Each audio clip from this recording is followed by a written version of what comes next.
The Principle of Evil by Thomas de Quincey. We are not to suppose the rebel, or more properly, corrupted angels, the rebellion being in the result, not in the intention, which is as little conceivable in an exalted spirit as that man should prepare to make war on gravitation, were essentially evil. Whether a principal evil, essential evil, anywhere exists can only be guessed. So gloomy an idea is shut up from man. Yet, if so, possibly, the angels and man were nearing it continually.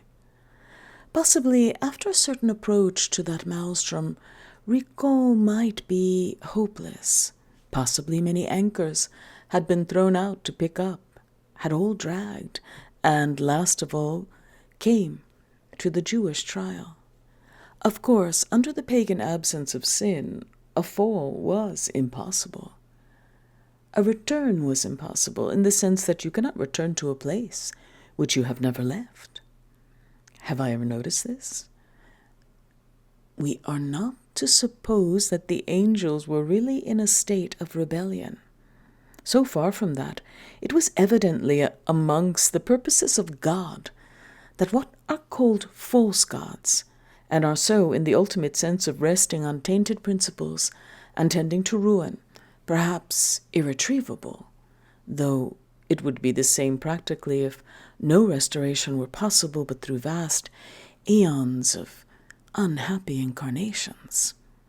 But otherwise were as real as anything can be into whose nature a germ of evil has entered, should effect a secondary ministration of the last importance to man's welfare.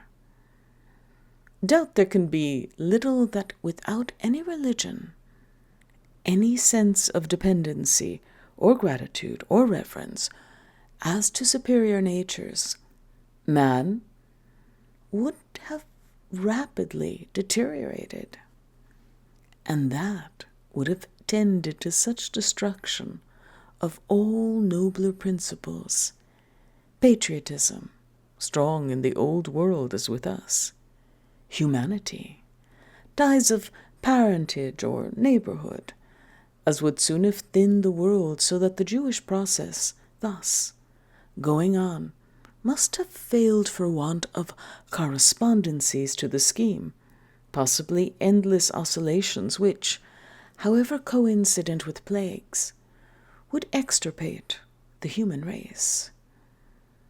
We may see in manufacturing neighborhoods, so long as no dependency exists on masters, where wages show that not work but workmen are scarce, how unamiable, insolent, fierce are the people. The poor cottagers on a great estate may sometimes offend you by too obsequious a spirit towards all gentry. That was a transition state in England, when few manufacturers and merchants had risen to such a generous model. But this leaves room for many domestic virtues that would suffer greatly in the other state. Yet this is but a faint image of the total independency. Oaths were sacred only through the temporal judgments supposed to overtake those who insulted the gods by summoning them to witness a false contract. But this would only have been part of the evil. So long as men acknowledged higher states, they were doubtful about futurity. This doubt had little strength on the side of hope, but much on the side of fear. The blessings of any future state were cheerless and insipid mockeries. So Achilles, how he bemoans his state. But the torments were real. By far more, however, they, through this coarse agency of syllogistic dread, would act to show man the degradation of his nature, when all light of a higher existence had disappeared. That which did not exist for nature supposed capable originally of immortality how should exist for him? And that man must have observed with little attention what takes place in this world, if he needs to be told that nothing tends to make his own species cheap and hateful in his eyes, so certainly a moral degradation driven to the point of no hope.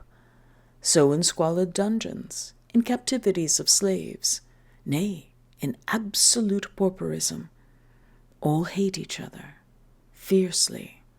Even with us, how sad is the thought that just as a man needs pity, as he is stripped of all things, when most the sympathy of men should settle on him, then most is he contemplated with a hard-hearted contempt. The Jews, when injured by our own oppressive princes, were despised and hated. Had they raised an empire, licked their oppressors well, they would have been compassionately loved. So lunatics heretofore, so galley slaves, Toulon, Marseille, etc. This brutal principle of degradation soon developed in man. The gods, therefore, performed a great agency for man, and it is clear that God did not discourage common rights or rights for his altar or theirs. Nay, he sent Israel to Egypt as one reason to learn ceremonies amongst a people who sequestered them. In evil, the Jews always clove to their religion. Next, the difficulty of people, miracles, though less for false gods, and least of all for the meanest, was alike for both. Astarte does not kill Seth on the spot, but by judgment. Gods, no more their God, spake an instant law. Even the prophets are properly no prophets, but only the mode of speech by God, as clear as he can speak. Men mistake God's hate by their own, so neither could he reveal himself. A vast age would be required for seeing God. But for the thought of man as evil, or of any other form of evil, as reconcilable with their idea of a perfect God, a happy idea may, like the categories, proceed upon a necessity for a perfect inversion of the Methodus conspeciendi. Let us retrace, but in such a form as to be apprehensible by all readers. Analytic and synthetic propositions at once throw light upon the notion of a category. Once it had been a mere abstraction, of no possible use except as a convenient self-referring, as in a nest of boxes, which may perhaps as much degrade the idea as a relative of my own degraded the image of the crescent moon, by saying in his abhorrence of sentimentality that it reminded him of the segment from his own thumbnail when clean cut by an instrument called a nail cutter. This was the Aristotelian notion. But Kant could not content himself with this idea. His own theory, 1, as to space and time, 2, the refutation of Hume's notion of cause, and 3, his own great discovery of synthetic and analytic propositions, all prepared the way for a totally new view. But now, what is the origin of this necessity applied to the category as founded in the synthesis? How does a synthesis make itself, or anything else, necessary? Explain me that. This was written perhaps a fortnight ago. Now, Monday, May 23rd, day fixed for Dan Good's execution, I do explain it by what this moment I seem to have discovered. The necessity of cause, of substance, etc., lies in the intervening synthesis. This you must pass through in the course of tending to and finally reaching the idea. For the analytical presupposes this synthesis. Not only must the energies of destruction, be equal to those of creation, but, in fact, perhaps the trespassing a little of the first upon the last is the true advance sustained, for it must be an advance as well as a balance. But you will say this will, but in other words, mean that forces devoted, and properly so, to production or creation are absorbed by destruction. True, but the opposing phenomena will be going on in a large ratio, and each must react on the other. The productive must meet and correspond to the destructive. The destructive must revise and stimulate the continued production. Dreaming by Thomas de Quincey. In 1821, as a contribution to a periodical work, in 1822, as a separate volume, appeared the Confessions of an English Opium-Eater. The object of that work was to reveal something of the grandeur which belongs potentially to human dreams. Whatever may be the number of those in whom this faculty of dreaming splendidly can be supposed to lurk, there are not perhaps very many in whom it is developed. He whose talk is of oxen will probably dream of oxen, and the condition of human life, which yokes so vast a majority to a daily experience incompatible with elevation of thought, oftentimes neutralizes the tone of grandeur in the reproductive faculty of dreaming. Even for those whose minds are populous with solemn imagery, habitually to dream magnificently, a man must have a constitutional determination to reverie. This, in the first place, and even this, where it exists strongly, is too much liable to disturbance from the gathering agitation of our present English life. Already, what the procession through 50 years of mighty revolutions amongst the kingdoms of the earth, what by the continual development of vast physical agencies, steam in all its applications, light, getting under harness as a slave for man, powers from heaven descending upon education and accelerations of the press, powers from hell, as it might seem, but these also celestial, coming round upon artillery and the forms of destruction. The eye of the calmest observer is troubled. The brain is haunted as if by some jealousy of ghostly beings moving amongst us, and it becomes too evident that, unless this colossal pace of advance can be retarded, a thing not to be expected, or, which is happily more probable, can be met by counter-forces of corresponding magnitude, forces in the direction of religion or profound philosophy, that shall radiate centrifugally against this storm of life so perilously centripetal towards the vortex of the merely human. Led to itself, the natural tendency of so chaotic a tumult must be to evil. For some minds to lunacy, for others a regency of fleshly torpor. How much this fierce condition of eternal hurry upon an arena too exclusively human in its interests is likely to defeat the grandeur which is latent in all men, may be seen in the ordinary effect from living too constantly in varied company. The word dissipation, in one of its uses, expresses that effect. The action of thought and feeling is consciously dissipated and squandered.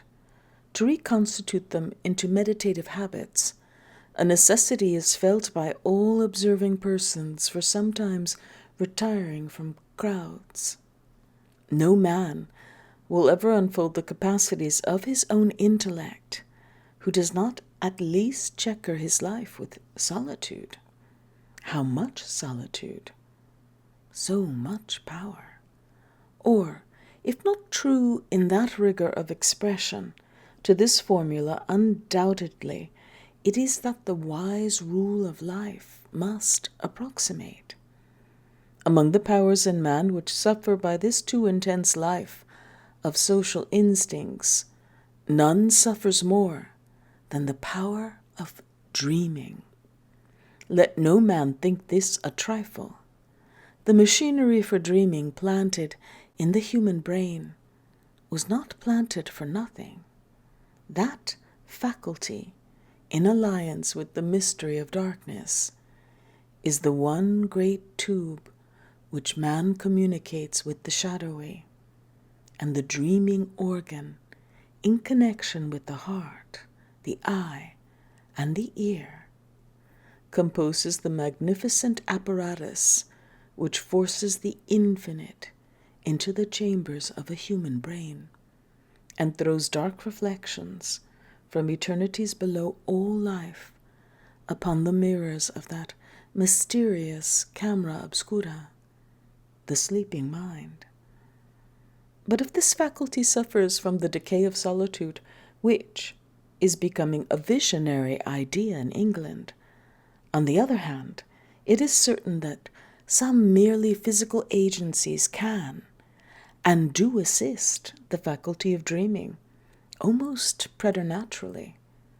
Amongst these is intense exercise, to some extent at least for some persons, but beyond all others is opium, which indeed seems to possess a specific power in that direction, not merely for exalting the colors of dream scenery, but for deepening its shadows, and above all, for strengthening the sense of its fearful realities. The Opium Confessions were written with some slight secondary purpose of exposing this specific power of opium upon the faculty of dreaming, but much more with the purpose of displaying the faculty itself, and the outline of the work traveled in this course. Supposing a reader acquainted with the true object of the Confessions as stated here, namely the revelation of dreaming, to have put this question: but how came you to dream more splendidly than others? The answer would have been, because, premises premitendis, I took excessive quantities of opium. Secondly, suppose him to say, but how came you to take opium in this excess? The answer to that would be, because some early events in my life had left a weakness in one organ which required, or seemed to require, that stimulant. Then, because the opium dreams could not always have been understood without a knowledge of these events, it became necessary to relate them. Now, these two questions and answers exhibit the law of the work, that is, the principle which determined its form, but precisely in the inverse or regressive order. The work itself opened with the narration of my early adventures. These, in the natural order of succession, led to the opium as a resource for healing their consequences, and the opium as naturally led to dreams.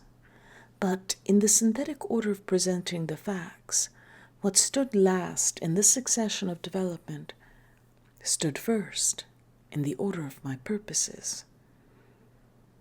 At the close of this little work, the reader was instructed to believe, and truly instructed, that I had mastered the tyranny of opium. The fact is that twice I mastered it, and by efforts even more prodigious in the second of these cases than in the first. But one error I committed in both. I did not connect with the abstinence from opium, so trying to fortitude under any circumstances that enormity of exercise which, as I have since learned, is the one sole resource for making it endurable. I overlooked in those days the one sine qua non for making the triumph permanent. Twice I sank, twice I rose again. A third time I sank, partly from the cause mentioned, the oversight as to exercise, partly from other causes, on which it avails not now to trouble the reader. I could moralize, if I chose, and perhaps he will moralize, whether I choose it or not, but in the meantime, neither of us is acquainted properly with the circumstances of the case. I, from natural bias of judgment, not altogether acquainted, and he, with his permission, not at all. During this third prostration before the dark idol, and after some years new and monstrous phenomena began slowly to arise. For a time these were neglected as accidents, or palliated by such remedies as I knew of, but when I could no longer conceal from myself that these dreadful symptoms were moving forward forever, by a pace steadily, solemnly, and equably increasing, I endeavored, with some feeling of panic, for a third time to retrace my steps. But I had not reversed my motions for many weeks before I became profoundly aware that it was impossible, or in the imagery of my dreams, which translated everything into their own language, I saw through vast avenues of gloom those towering gates of ingress, which hitherto had always seemed to stand open, now at last barred against my retreat, and hung with funeral crape. As applicable to this tremendous situation, the situation of one escaping by some refluent current from the maelstrom roaring for him in the distance, who finds suddenly that this current is but an eddy wheeling round the same maelstrom. I have since remembered a striking incident in a modern novel. A lady abbess of a convent, herself suspected of Protestant leanings, and in that way already disarmed of all effectual power, finds one of her own nuns, whom she knows to be innocent, accused of an offense leading to the most terrific of punishments.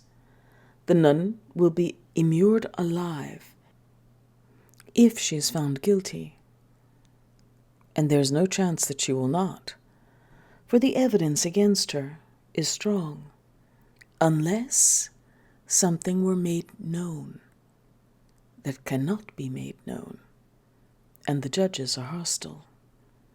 All follows in the order of the reader's fears. The witnesses depose. The evidence is without effectual contradiction. The conviction is declared. The judgment is delivered. Nothing remains but to see execution done. At this crisis, the abbess, alarmed too late for effectual interposition, considers with herself that, according to the regular forms, there will be one single night open, during which the prisoner cannot be withdrawn from her own separate jurisdiction. This one night, therefore, she will use, at any hazard to herself, for the salvation of her friend. At midnight, when all is hushed in the convent, the lady traverses the passages which lead to the cells of prisoners. She bears a master key under her professional habit.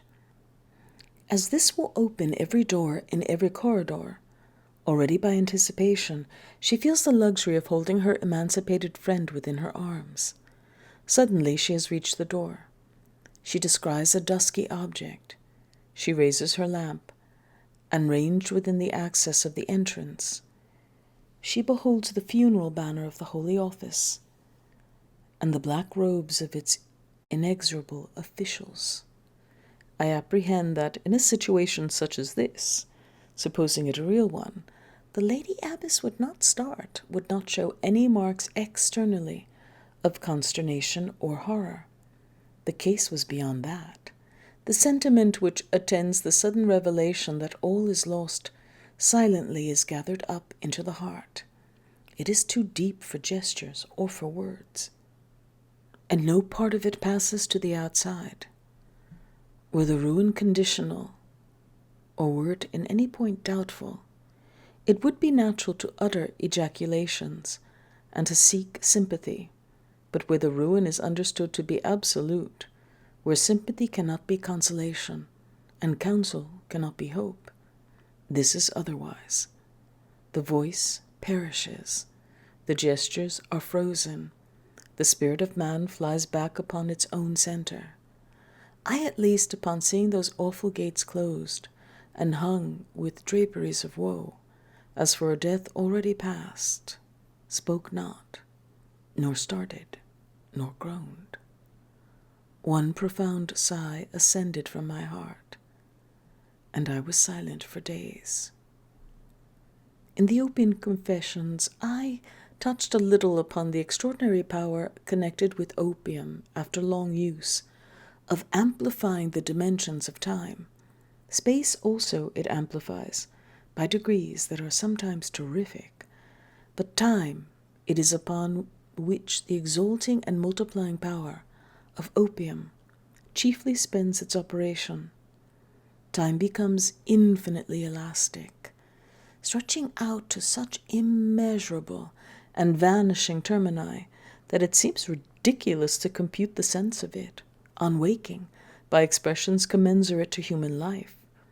As in starry fields one computes by diameters of the earth's orbit or of Jupiter's, so in valuing the virtual time lived during some dreams, the measurement by generations is ridiculous, by millennia is ridiculous, by aeons, I should say, if aeons were more determinate, would also be ridiculous. Here pause, reader. Imagine yourself seated in some cloud-scaling swing, oscillating under the impulse of lunatic hands. For the strength of lunacy may belong to human dreams, the fearful caprice of lunacy, and the malice of lunacy, whilst the victim of those dreams may be all the more certainly removed from lunacy, even as a bridge gathers cohesion and strength from the increasing resistance into which it is forced by increasing pressure. Seated in such a swing, fast as you can reach the lowest point of depression, may you rely on racing up to a starry altitude of corresponding ascent. Ups and downs you will see, heights and depths, in our fiery course together, such as will sometimes tempt you to look shyly and suspiciously at me, your guide, and the ruler of the oscillations. Here at the point where I have called a halt, the reader has reached the lowest depths in my nursery afflictions. From that point, according to the principles of art which govern the movement of these confessions, I had meant to launch him upwards through the whole arch of ascending visions, which seemed requisite to balance the sweep downwards so recently described in his course. But accidents of the press have made it impossible to accomplish this purpose. There is reason to regret that the advantages of position, which were essential to the full effect of passages planned for the equipoise and mutual resistance, have thus been lost. Meantime, upon the principle of the mariner, who rigs a jury mast in default of his regular spars, I find my resource in a sort of jury peroration, not sufficient in the way of a balance by its proportions, but sufficient to indicate the quality of the balance which I had contemplated. He who has really read the preceding parts of these present confessions will be aware that a stricter scrutiny of the past, such as was natural after the whole economy of the dreaming faculty had been convulsed beyond all precedents on record, led me to the conviction that not one agency but two agencies had cooperated to the tremendous result. The nursery experience had been the ally and the natural coefficient of the opium. For that reason, it was that the nursery experience has been narrated. Logically, it bears the very same relation to the convulsions of the dreaming faculty as the opium. The idealizing tendency existed in the dream theater of my childhood, but the preternatural strength of its action and coloring was first developed after the confluence of the two causes. The reader must suppose me at Oxford. 12.5 years are gone by. I am in the glory of youthful happiness, but I have now first tampered with opium, and now, first, the agitations of my childhood reopened in strength. Now first they swept in upon the brain with power, the grandeur of recovered life, under the separate and concurring inspirations of opium.